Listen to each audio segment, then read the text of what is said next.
Recording. So welcome. We should have a full house today, so people are probably jumping on a little bit late. There's another chat. Sherry. Sherry, where are you from?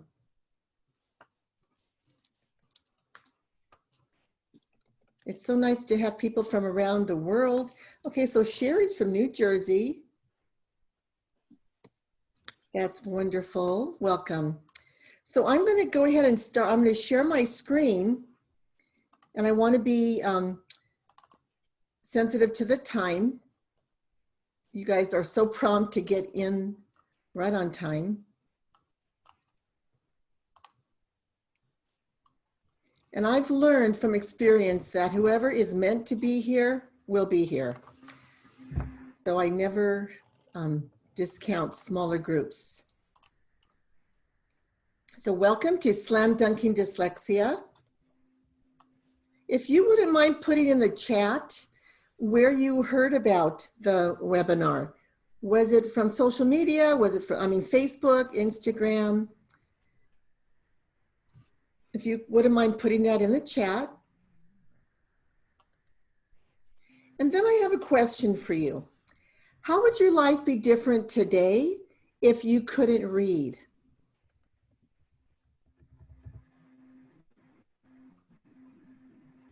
Think about that.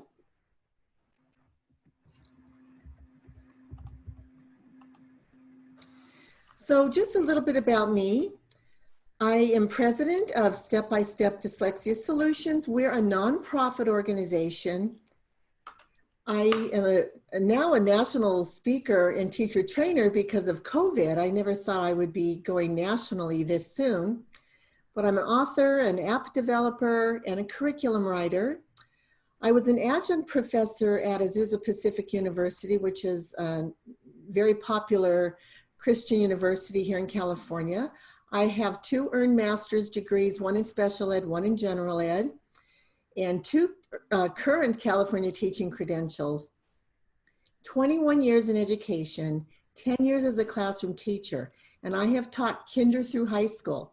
So every teacher who's here, I know where you are, where you've been. I didn't learn about dyslexia in either of my teaching programs or my master's programs, and I didn't learn how to really teach reading until I joined the International Dyslexia Association.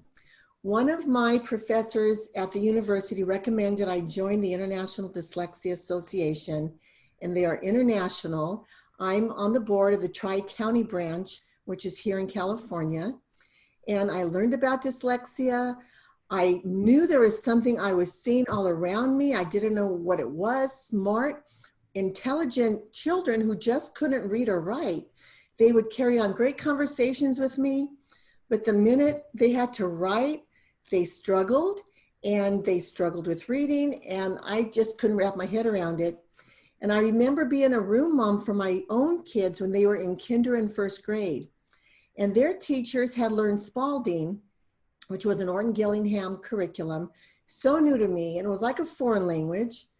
And they struggled, and my kids don't have dyslexia. A lot of people who work with dyslexia have it in their family, and that's why they're so passionate.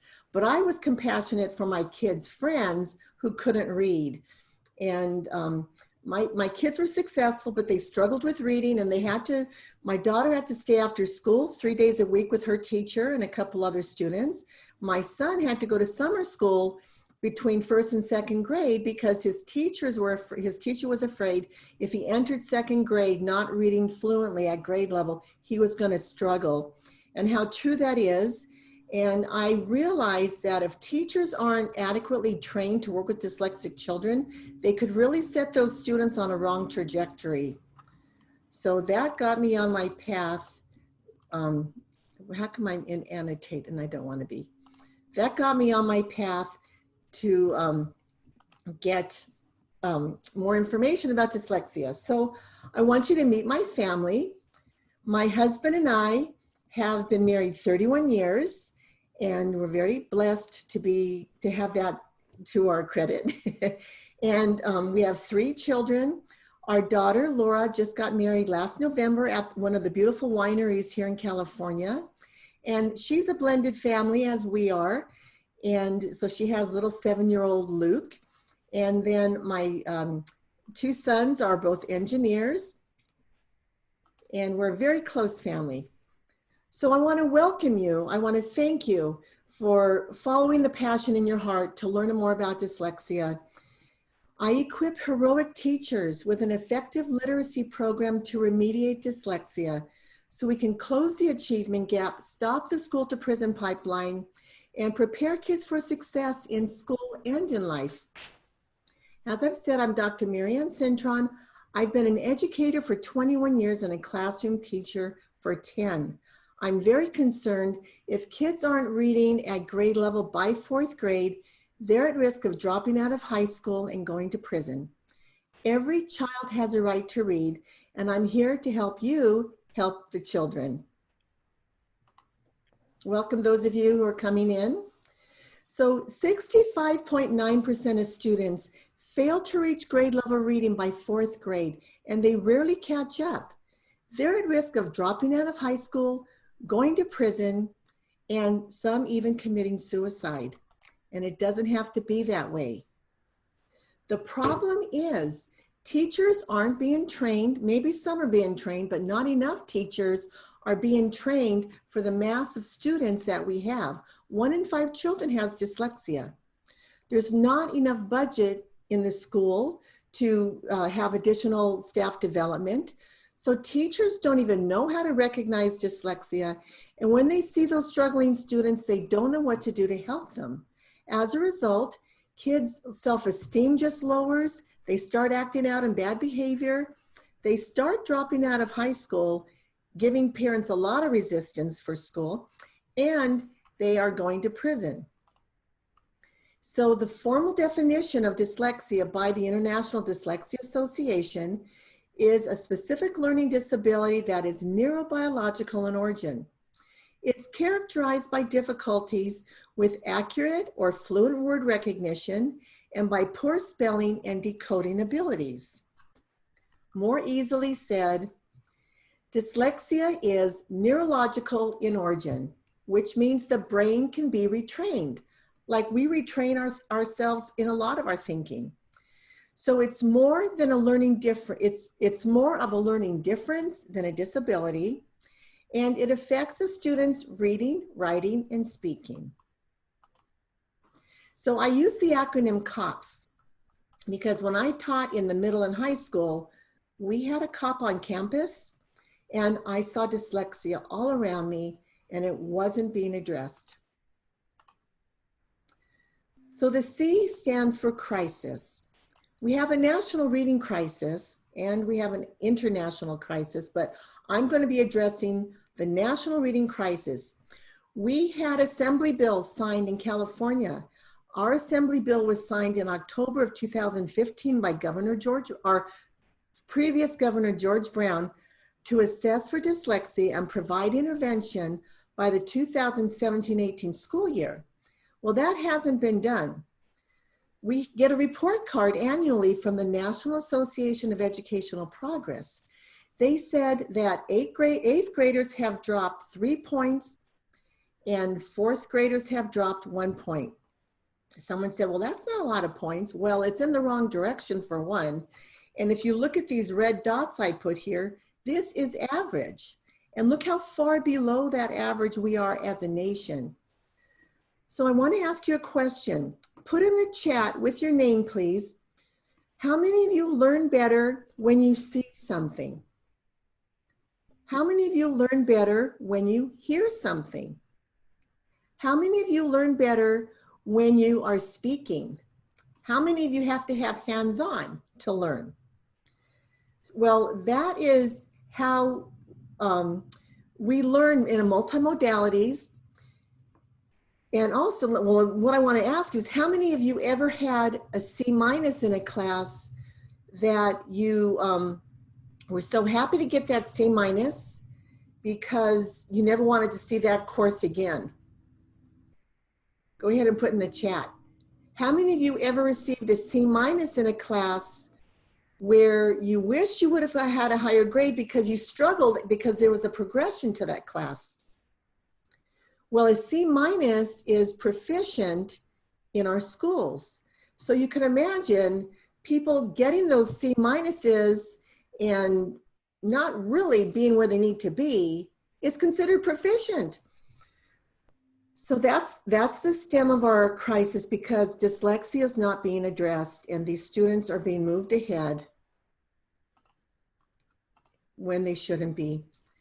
So I want to share the testimony of a student named Cruz, who was a second grader. His parent came to me last year in March because she wanted me to tutor her son. Well, he needed tutoring 4 or 5 days a week, and he needed to be in my program, but he didn't even know his letter names and sounds, and he was going into second grade.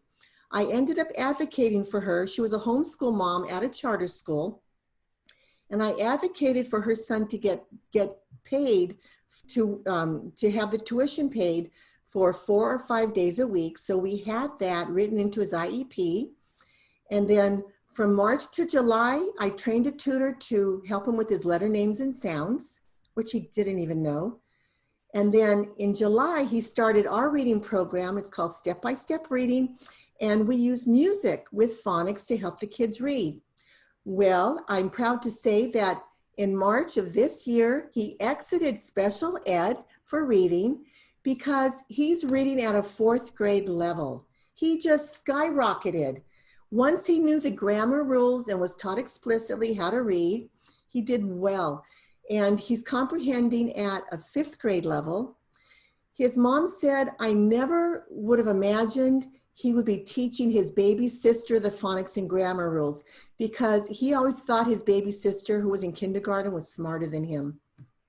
So this really impacts students' self-esteem. I want to give you a dyslexia simulation. So if you have a piece of paper next to you, I hope you do, I want you to look at this little paragraph, and I'm going to give you a challenge to see what it feels like to be dyslexic. I want you to read this and remove every second vowel in the word, if there is one, and then rewrite those words. So for an example, let me see. For an example, I have to move my little bars here. The word laughter has 3 vowels. So remove the second vowel. So you're going to cross out the U and then rewrite laughter to be laughter. I'm going to give you a minute to do that task, okay? Go ahead.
Okay, that is 1 minute. So I want to show you what you should have and compare what you did to what I have.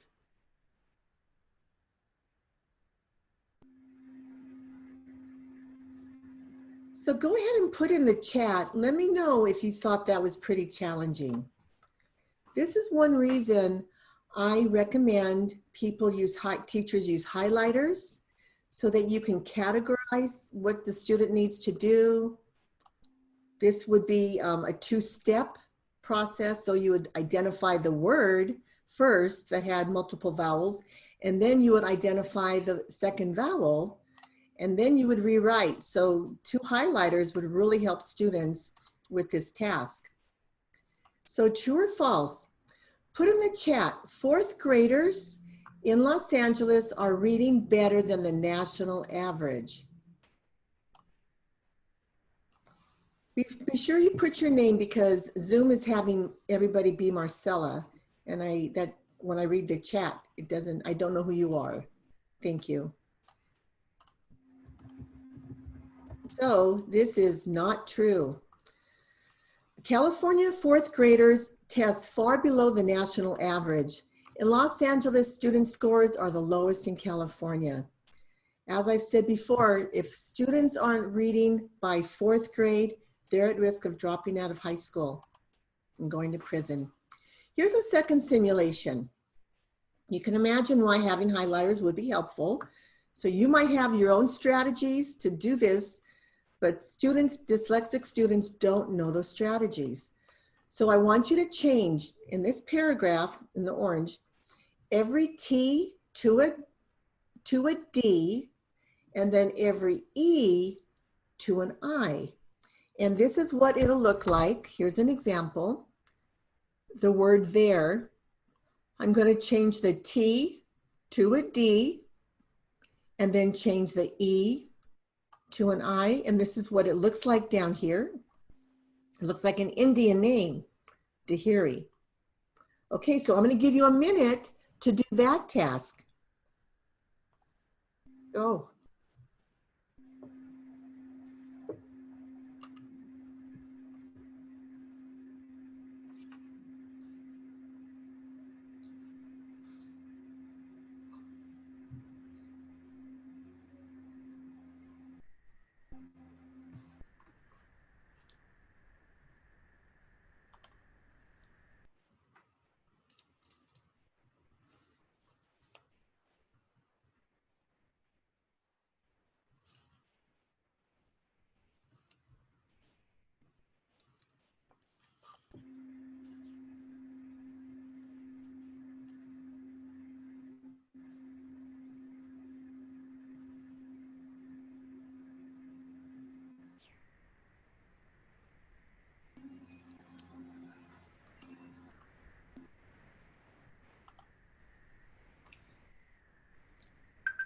Okay, that is a minute. Let me see how you did. And I welcome Debbie Perry, or Debbie and Selena. Thank you for being here and putting your names in there. So compare what you wrote to this.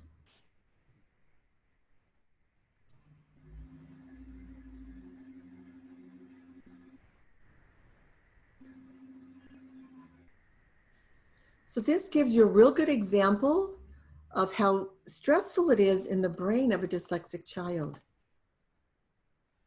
So this is what dyslexia looks like, what the writing looks like in the classroom. Many of you have seen this kind of writing. Give me a thumbs up in the chat or in the reactions if you've seen this in your classrooms or in your own children. This is a sixth grader, and the sentence reads, "The clam sat on the bottom of the ocean. They rushed into the cottage in the nick of time. We gathered around the campfire and told ghost stories. Pittsfield has a population of about 50,000. A conference was held to determine the future course of action. And finally, I would love to share this mound of donuts with my cousin and you." The thing is, children will omit syllables, they'll omit letters, they won't punctuate their sentences, they won't capitalize the beginning of their sentences. It's really difficult to read their writing. Sometimes they will have dysgraphia, very common with dyslexia, and also ADD, ADHD also coexists with dyslexia. And I've had to have middle schoolers read their papers to me because there were times I couldn't even read their words. They would crunch them all together and not even leave spaces like this student did. Sometimes the student couldn't even read their own writing. So welcome if you're just joining us.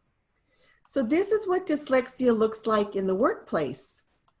I went to visit an elderly friend a year ago, And we had lunch with her and her husband. She's with the Lord right now, thank God.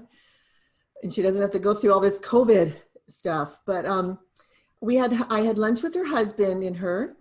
And look how she wrote dining room. Dyslexic adults will mix capital letters with lowercase. She couldn't spell dollars. She couldn't spell guest. And you'll recognize this when you get receipts from people. And I talked to her about it, and I asked her, had she ever been diagnosed with dyslexia? And she said, I know I have it, but, and I know my daughter has it. And she used to have a different position, but they moved her to the register, probably because of her good people skills. But she said, I hate jobs where I have to write because I can't write, can't spell. And she was very embarrassed by it. I had an adult tell me once that he felt like a liar and a cheat because he had to have other people fill out his job applications. And now he learned to read and write, and his self-esteem just improved. So O stands for opportunities. Remember, we're doing COPS. O stands for opportunities. We can give our students the opportunities when we use a multisensory program. I asked you guys how many did better reading. How many of you did better when you were seeing something, hearing something, speaking, or even hands-on? Many of us learn with all those modalities. I certainly do, but dyslexic people need them. Some people don't need them all, but dyslexic people definitely need them. And most people will benefit because you're working to a person's strength as well as to their weakness. And when you're working in small groups, you're also getting the value of other people's strengths, helping other people's weaknesses.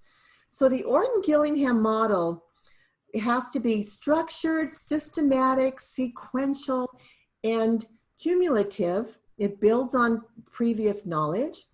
It's emotionally sound, so students feel good about what they're learning from day to day. And it has to be the structure and systems. We have those daily in our routines at home. How we do our laundry, how we make a recipe, how we clean the house, how we get ready for camping, how we get the kids ready for school. So structures and systems make sense in a reading program. But I remember being in reading, and I was given all these books and workbooks and told, just pull it together. I remember when I taught ELL, second language learners, my curriculum was in storage because the school was remodeling. And I didn't learn that until 6 months later when I was at a special ed meeting and they were asking, how are we liking the curriculum? And I didn't ever receive the curriculum. So pulling together and doing our best because of what we're learning in our credential programs just wasn't cutting it for the dyslexic children. Sam Orton and Anna Gillingham were the pioneers back in the 1930s and 40s. And so their model spawned the International Dyslexia Association. So for those of you who came in a little bit late, I am now a board member on the International Dyslexia Association in the Tri-County branch. I urge everybody to try to join the International Dyslexia Association. It's a wonderful organization of support. So many people have had dyslexia that have made great contributions to the world. You recognize Walt Disney, Tom Cruise, Steven Spielberg, Cher has dyslexia, Albert Einstein. And I know that Leonardo Da Vinci had dyslexia. I don't know if Mona Lisa did, but Leonardo Da Vinci was one of my favorites. He was an engineer and he was a musician. He would love to hear what we're doing with music. So you may be dyslexic, you may know someone with dyslexia, and we're here to help. So my reading program is based on the scientific research of the neuroscientist, Dr. Roger Sperry. He won a Nobel Prize for his findings of working with seizure patients. He worked with the left side of the brain independently from the right side of the brain. He severed the corpus callosum, and we call that the lazy referee. So imagine a student, the language center is on the left side of the brain. So imagine a student is reading from the wrong side of the brain, the right side. So the right side's going to want to send over kelp instead of clap, farm instead of from. wants to send over the wrong words, and the processing is really slow. So when the teacher's asking the second question to the story, the dyslexic kid proudly raises his or her hand to answer the first question because the processing is so slow. And when he answers the first question, the class laughs at him because we're past that. That's the humility of the hurtfulness that our dyslexic students feel. So the processing is delayed. So what we do with my reading program, we have music that plays in the left ear. It crosses over to the right side of the brain and it gives the right angular gyrus a job it likes to do. We do this 3 or 4 times during our program. Then the culminating step, step 9, we have an app called Dunking Dyslexia. Classical music plays in the left ear. It goes to the right angular gyrus. And then there's spelling exercises that are said in the right ear, crossing over to the left angular gyrus, giving it a job it likes to do, like Pilates of the brain.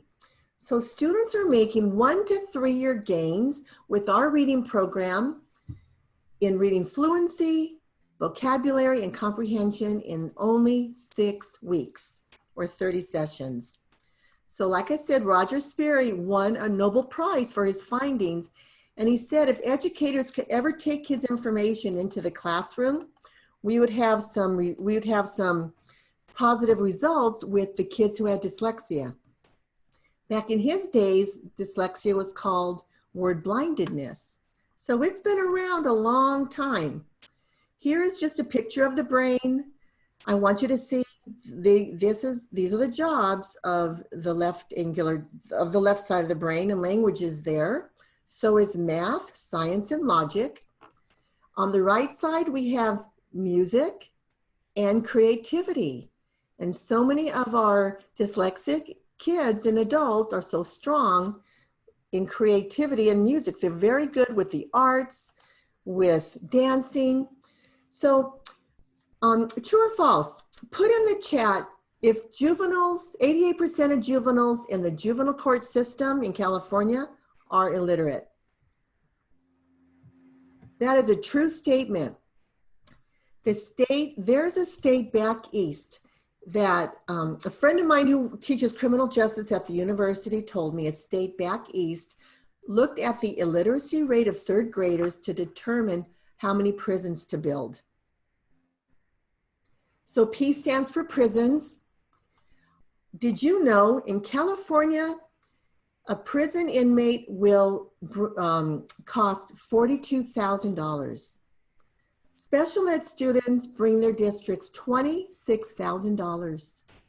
And general ed students in California bring their districts $13,000 each.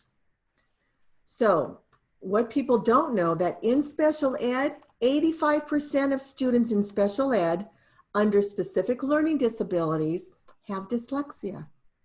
So what a gift we could give our kids and our teachers. Help the students learn to read in kinder, 1st, 2nd, and 3rd grade. Keep them out of special ed. And then those that are in special ed, help them learn to read, get them out of special ed. What a gift we could give them. They build their self-esteem. They have a hope for their future. And what a better use of our taxpayer dollars. Give me a thumbs up in your reactions if you agree with me on that. So here's a 3rd simulation. I want you to read this paragraph, and I'm going to give you a minute. This is a very good simulation.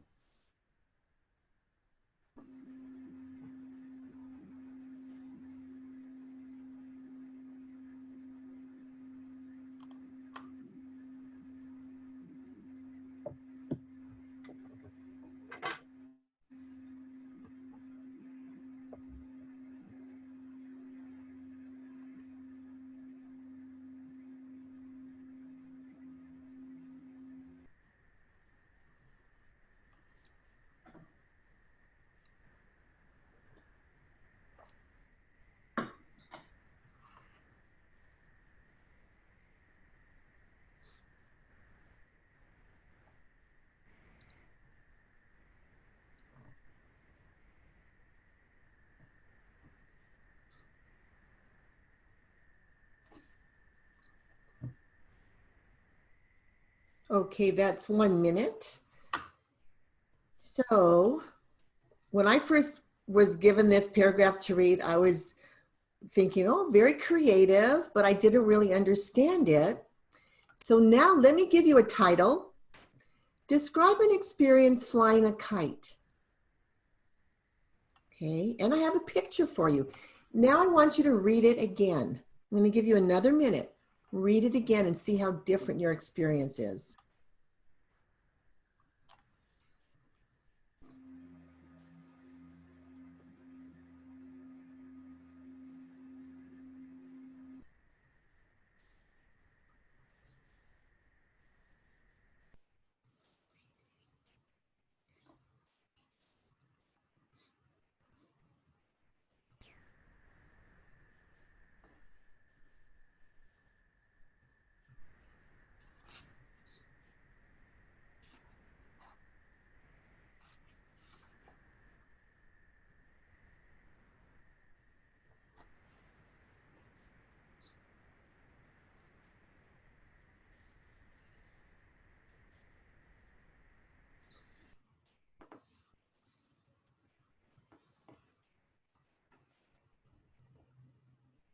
Okay, that's another minute. I was told by previous webinars, please give us more time to read. So put in the chat how that felt for you. Was it frustrating and so much better to have the visual? And I can just imagine the student who had to leave the room to go to the bathroom and miss the instruction, or the teacher who forgot to put a picture up, or you know, when the student comes back from the restroom, they're afraid to ask other students, you know, what did I miss? First of all, they're not supposed to be talking, so that would be one issue, but they're not even able to look and see what's going on. So teachers really need to have explicit instructions and pictures and be sure that they understand. So true or false? Put in the chat, dyslexia has been known to cause ulcers in children. This is true. Students with dyslexia actually experience anxiety, depression, and they even have dyslexia-induced ulcers. I had a parent on social media reach out to me and said her daughter had this dyslexia-induced ulcer. And I had another parent who told me that her son used to leave reading and go to the bathroom. And it happened so often that they thought he had a bladder infection. And he was going to the doctor every weekend to find out what was wrong. And the doctor couldn't find anything. 2 years later, when the boy was 10 years old, he shared with his mom, when I was 8, I used to go to the bathroom because I didn't want to read. So now I want to ask you, what does reading success look like in your home? Do you remember taking your kids or grandkids to the library and having just a great time? They would collect so many books and you'd get home and there was so much joy and excitement, and they'd read the book to you and you'd read with them, and you would have paired reading, shared reading. Well, and then the kids want to go back to the library next week and get a whole other dozen of books. Well, we do that in California, but that's not a reality in the home of a dyslexic child. They don't want to go near a library. So think of how many stories they're missing, how many adventures they're missing. It's really sad. When students have dyslexia, they'll often memorize words, which gives them some success when reading, but they're not comprehending. And then when they see a word they don't recognize, they're going to glance and guess. So they're going to know the beginning of the word, but they won't know the whole word. They don't look at context clues, so they don't comprehend. So my reading program helps them have strategies to read and figure sound words out. And that's phonemic awareness and phonics and grammar and syntax rules. So the left side of the brain gets trained to read. Students with ADHD really benefit from using music in the left ear. A lot of the schools don't want that because of the behavior of the kids, but we had it written into a student's IEP when he was in middle school. He told his peers, I was adopted, I have ADHD, and I have dyslexia. And he said, I take Ritalin for the ADHD, but the music helps me learn. So this was written into his IEP when I was his math teacher, and it carried through him all through his high school years. And he just graduated, and we need to be sensitive and have school psychologists who understand and administrators who understand the value of music with learning. These are some scores when I was a supplemental education provider. So I was a classroom teacher for 10. My other 11 years, I've been an entrepreneur, and I was a state provider for 5 low-income districts. And I used my reading program. Well, I used another reading program, but I used the music, and the other reading program wasn't as sophisticated, following the Orton-Gillingham model that I do in my program that I developed. And these are the results we had with the music. Kids were making great gains. And the schools really have a hard time reaching out to outside organizations for help. Daniela was one of the students in this program. She was an 8th grader.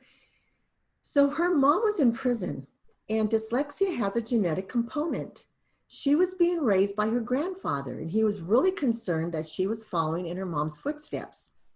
So he had tried everything. He came to me and said, "We want to try your program with music." Well, after 2 weeks, and he said nothing else was working for her.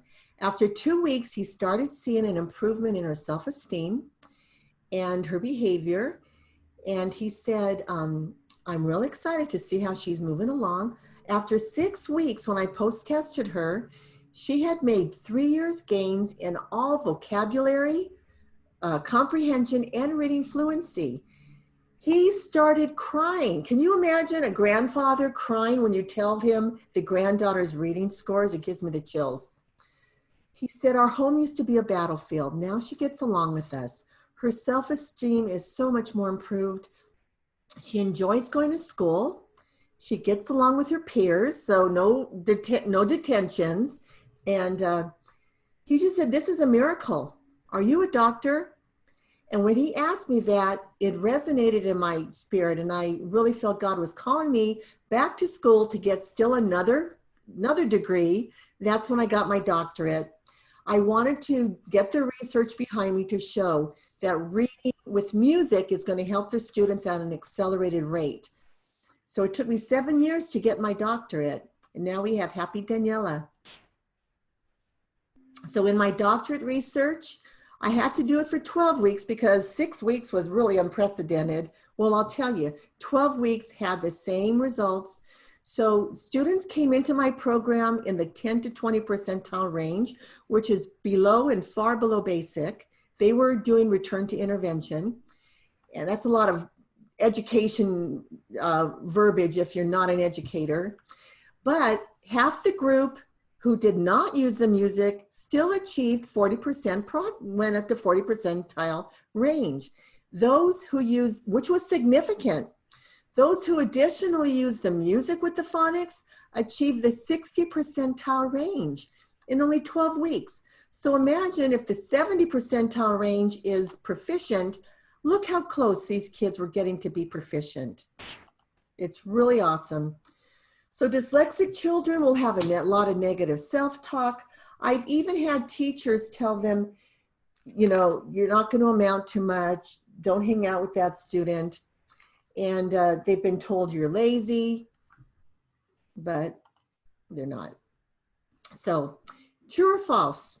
A vast majority of teachers have been given specific training on how to help dyslexic children. So that's false. Only a small percentage of teachers are trained to work with dyslexic children. It's very expensive. It can take up to 3 years. And that's why I offer an affordable alternative. Teachers who teach 1st through 3rd grade are taught to teach reading, but not necessarily for dyslexia. And teachers in 4th grade through 12th, they expect these students to be reading. They're not reading teachers. So we could be helping out our teachers by getting these students to read. So the step-by-step reading program has 6 books. The kids are in this for 25 to 30 sessions, which averages to an hour a day for 6 weeks. I just received a certification for a 2-week intensive training that I went through I'm going to be a Norton Gillingham associate, but I have to complete my practicum. But I just had 2 weeks of intensive training and I got my certificate, and I'm incorporating the strategies that they use to enhance my program. And I'm going to train you with that if you join my training. But just to give you a brief preview of what my reading program looks like, and this follows the Norton Gillingham model. First, we use phonogram cards. We have large cards and we also have small cards for multiple students.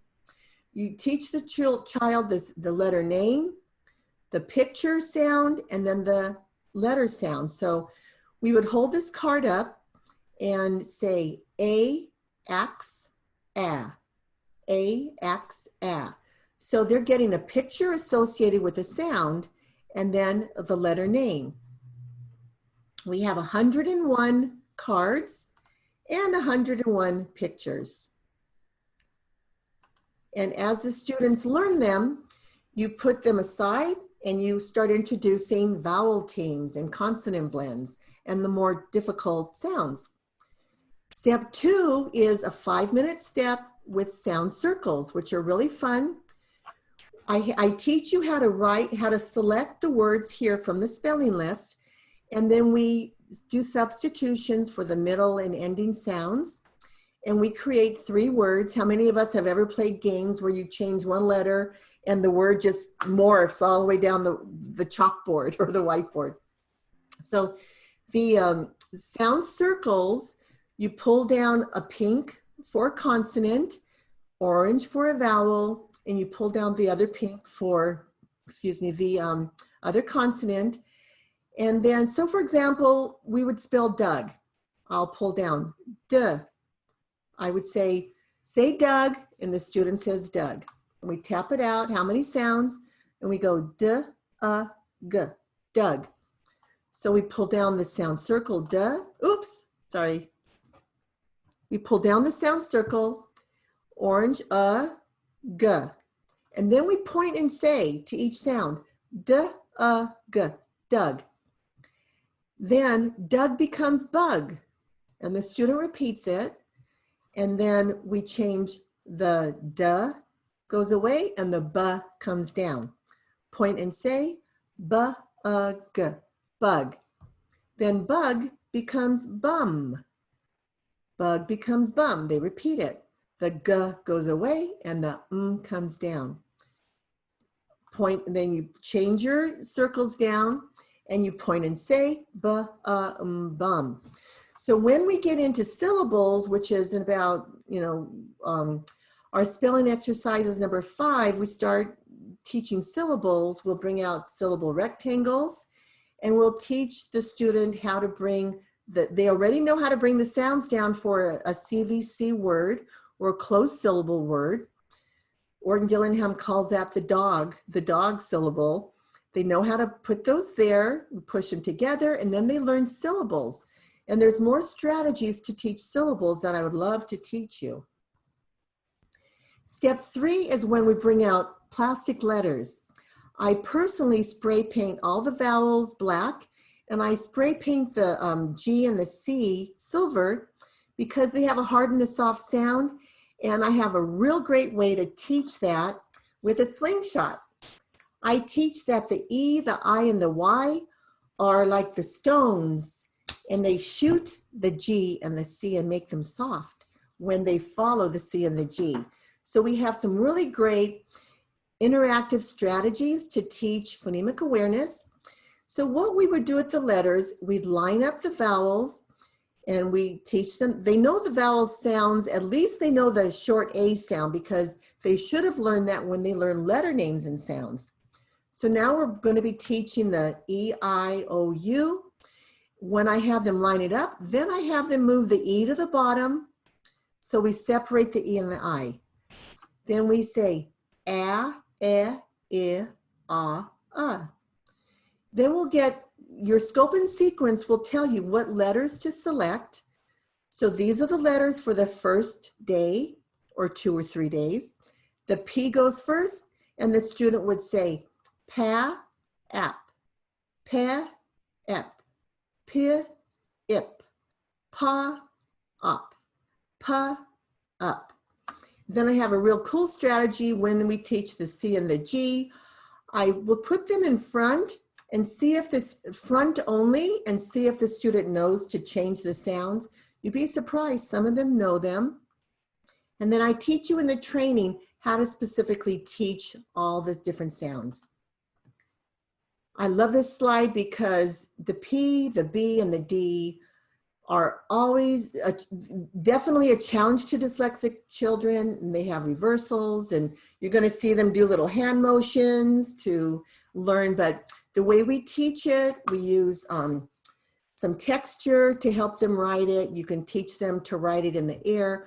We have several strategies to help you with the reversals. And I'll even mark, when I get the kits, I'll mark the P and the B for you so that it helps. So true or false, dyslexic people have low intelligence? False. Dyslexic students have average or high intelligence, and there are even a few exceptions, but they're often looked at as being lazy and not trying hard enough. Remember, they're very good in the arts. So then we have phonics reading. My teacher guide has 7 books. The last 3 are progress monitoring, which you may use if you have IEPs for your students, but we have teacher instructions that you go through in the training. We have the phonics reading, spelling exercises, and the resources that I used in my doctorate program. So the phonics reading, we spend 10 minutes, and this is one time where we put the music in the left ear. Here's one of my students. He's also using special glasses with the Arlene overlays, if you remember those. He since has actually gotten a prescription of glasses. So we teach, this is a lot of visual discrimination. The students learn how to say these. And I'll tell you, when I first worked with a student reading without music, this was really difficult. And then I had him reading with music, and he could read it so much nicer. I even had him write on a whiteboard connecting 2 columns of related words. Without the music, took him a long time. And when he connected associated words, he would have a jagged line. And then after the music, he was able to make the associations with a straight line. So the music really helps with the processing.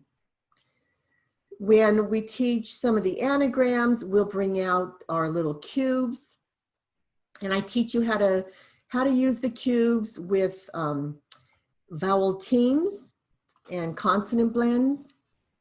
So step 5 is it's a script that you're given, and it's just 1 minute. We have the student repeat the word, so say hat. You say hat. Let's tap it out. H-A-T, hat. So the script says, in the word hat, what sound does the H make? In the word hat, what sound does the A make? In the word hat, what sound does the T make? In the word hat, what letter says H? In the word hat, what letter says A? In the word hat, what letter says T? So say hat, and they say hat. So say hat again, but instead of the hat, instead of the H, put M, and they should say mat. So can you use mat in a good sentence? This is a wonderful exercise, and you really see the value of it when you start teaching those consonant teams, because the students will realize the value of knowing the beginning sound and the ending sound and what letter goes around the vowel team. So this is such a good exercise to do. And then we can introduce sight words when the students have been with the program a couple of weeks. So step 6, we have a junior and senior workbook. The junior workbook has 36 pages of phonics rules, phonics activities, and they're so fun. And the senior workbook includes more writing exercises. It goes up to 96 pages. The junior workbook has larger font, and it's just spread out on the page better for the younger students. So students are using the music in 2nd and 3rd and 4th grade with the junior workbook. If first graders are using this program, they're not going to use the music, but they would use the junior workbook, and there's more exercise being done orally, less writing. And that's when we use the music. So step 7 is another phonological awareness activity. Again, we bring out the spiral index card that I train you on how to put the words in there. This is like your cheat notes, and you use it 3 times during your tutoring. So now we're going to pick a word, say bug, and the student says bug. Let's tap it out. B-U-G, bug. So what's the beginning sound of bug? B. What's the ending sound of bug? G. What's the vowel in bug? Or you could say, what's the middle sound of bug? And this processing is so helpful, again, when you teach vowel teams and more of the difficult sounds that the students learn. Out of those 101 phonogram cards, there are so many phonemes they can make and so many graphemes, over 250 ways to write the different sounds in our English language. This is only a 30-second drill. Then step 8, the seniors have a second workbook. It's more of the grammar rules, and it has a lot of writing activities in it. I've even referred to it to help with some of the writing for the younger kids, but they wouldn't purchase this book. So these are all the different areas it covers, very comprehensive. So true or false? Effective intervention can make a huge difference in the lives of students. Thumbs up, or you can write in the chat. That's right. Using music with the step-by-step reading program, students are making 1 to 3 year gains in 6 weeks. I'll tell you, it's like a miracle. So step 9 is when we do the music app. So we have 28 spelling exercises, 8 sentence groups, which I'm using a lot when I teach the vowel teams and the consonant types, the blends and digraphs. There's a lot of good words in our sentences, and it helps the students start learning to write those sounds. So this is when you go through the training, you get the app free for 2 months. It's called Dunking Dyslexia. So what I'm offering is an affordable alternative to the expensive programs out there. We can even assess at an affordable rate. So ways we do this, we pull the students out of the classroom. That would be ideal if schools would do that. We have after-school programs. A lot of those kids have dyslexia in those after-school programs, especially when their parents are working and not able to give them the homework help they need. With COVID, we're doing a lot of private tutoring. There's a great opportunity for you to have me send you students, because people are calling me all the time to tutor online, and I just can't tutor everybody. So if you go through my training, I can send you students across the nation. How cool is that? So I'm going to stop sharing my screen just for 5 minutes, because I want to share with you my program. But does anybody have any questions? It's good to see other people coming on. Selena's here, Fontina, and your name appears as Marcel Sharp. So if I haven't said your name, let me know your real name so I know you're here. So I'm going to go ahead and move on. Let me see if there's some questions here.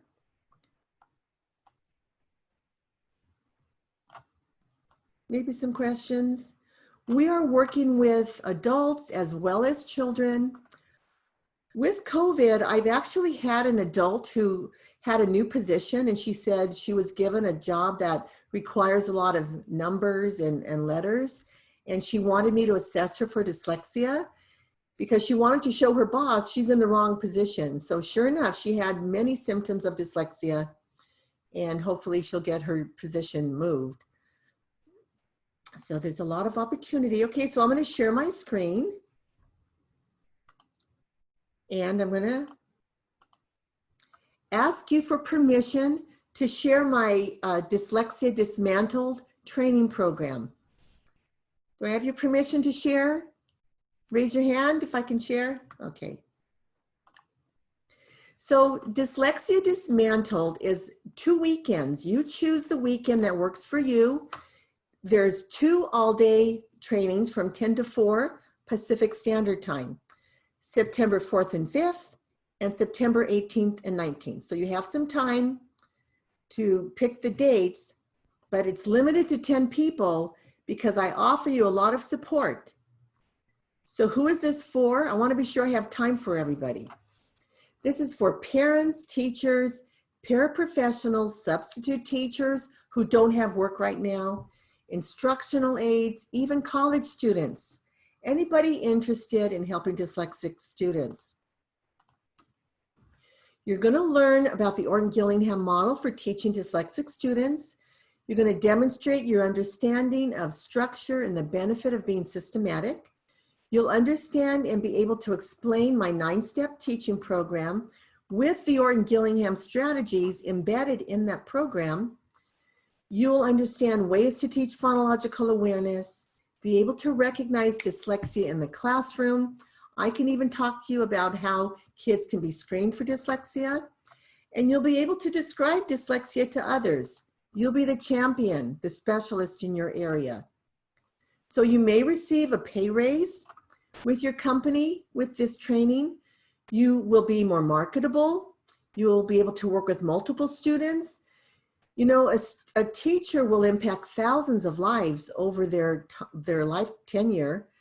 So you'll be addressing our reading crisis, and in other countries, you'll be addressing that reading crisis. You could be the forerunner in your country and possibly keep someone out of prison.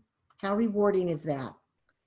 So here are my kits. They've been to Northern California, they've been to Canada, and they've been to South Carolina. This is 8 pounds of magic. So my program has 6 books, and they're all beautifully numbered, easy to use. And we have a junior and a senior workbook 1, and then the senior has a workbook 2. The teacher guide has the 7 sections. The teacher instructions would be for new teachers and veteran teachers. And then we have mini lessons. Mini lessons are the additional grammar rules, which give you a lot of resources when you're using the phonogram cards, what kind of words you want to teach with those phonogram cards, where you can have the student do reading of the sounds and of the words. Great resource. So you're guaranteed results by week 2, which would be 10 sessions. And then after 6 weeks, you're going to see more amazing results. And we say in reading vocabulary, reading fluency, and or comprehension. My research focused on vocabulary because when a student's vocabulary is improved, their world of comprehension opens up to them. And I was actually encouraged to pick one item to focus on. But I saw comprehension improvement and fluency improvement all the time. And then I'm going to work with you until you're comfortable tutoring. I'm going to give you extra support as you add new students and you find new challenges. So let me, so here, Dyslexia Dismantled includes a 2-day training valued at $2,997, a certificate of completion valued at $150. The curriculum is included, and that's valued at $750. So these are all the items I explained: the teacher guide, the mini lessons, Blackline Masters, Junior Workbooks 1 and 2, phonogram cards, key concept pages. Those are the pictures that go with the phonogram cards. You'll have your magnetic letters and other resources that I'm going to give you. And that value is $3,897. But stay with me because I'm going to give you a great price. So I'm going to also give you some bonuses. My book, A Message of Hope, available on Amazon. And then the Dunking Dyslexia app, which is also available on Android and iOS. Valued at $15 and $20. You're going to receive 2 30-minute coaching sessions with me. Stay with me here. You're going to receive spreadsheets, spreadsheets to track multiple students, 2 full days of the class recordings, this Zoom recording. Well, two recordings of the actual class training. So the additional bonus values of $835. And then I give you individual training videos for each step so that you can review this step as you need it. That's valued at $985. You'll also have the opportunity to be a special guest on my podcast, so you can share your story and promote your website. That's an additional value of $2,000. So the program with all the bonuses would be valued at $7,717. But today I'm giving you a discount of $5,720 because I want you to be able to work with students. And because of COVID, come on screen.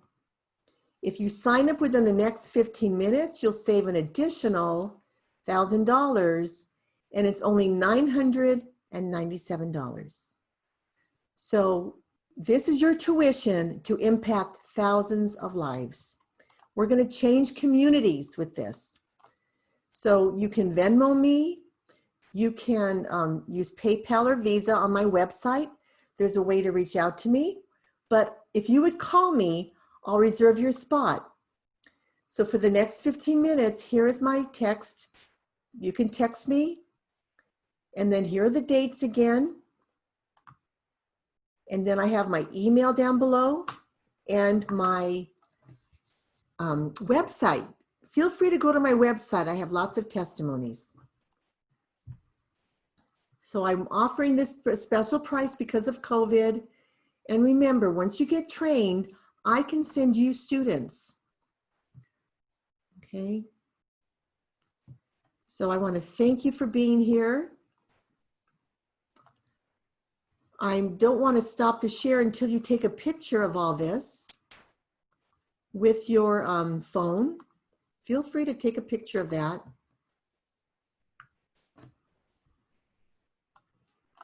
And I'm so glad you're here with me today. There's not enough teachers being trained, and I want to thank you. This ends the webinar. I trust you've learned a lot, and email me with your questions. I want to thank you for your time for being here. And I'm going to send you a recording of this so that you can review and talk to your principals, okay? But text me now. Be one of those first 10.